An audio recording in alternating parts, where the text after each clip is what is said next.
കാറിലൊന്നും പോണ്ട, പിന്നെ എൻ്റെ വീട്ടിൽ കൂടാം. ഒരു വീട്ടിക്കുള്ള സാധനം എൻ്റെ കയ്യിലുണ്ട്. എന്നാലും നിനക്ക് നിന്ന് ഇത്ര സ്നേഹം. അതൊക്കെ ഉണ്ട്, പറയാം. ആ എന്നാ നിങ്ങൾ രണ്ടൊന്ന് വീട്ടിലേക്ക് വിട്ടോ. ആ. ഞങ്ങൾ സാധനം വാങ്ങിച്ചോണ്ട് വരാം. പിന്നെ ഇതിനൊന്ന് വീട്ടിലേക്ക് ആക്കി കേട്ടോ. അല്ല അപ്പൊ ഇവിടെ അടിക്കണല്ലേ? ഞാൻ അടിക്കണ്ട്. എടി പിശാശ, അപ്പൊ നീയല്ലേ പറഞ്ഞത് പ്രിയ വീട്ടിലൊറ്റയ്ക്കാണ് അടിച്ചിട്ട് പോകാൻ വയ്യാന്ന്? ഞാനിപ്പോ പറഞ്ഞ് നിനക്ക് തോന്നിയതായിരിക്കും. അവള് പിന്നെ കസിന്റെ വീട്ടിലാണല്ലോ.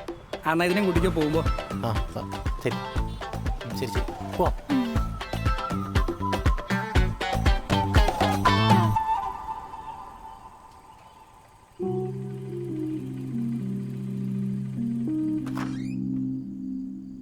വാ.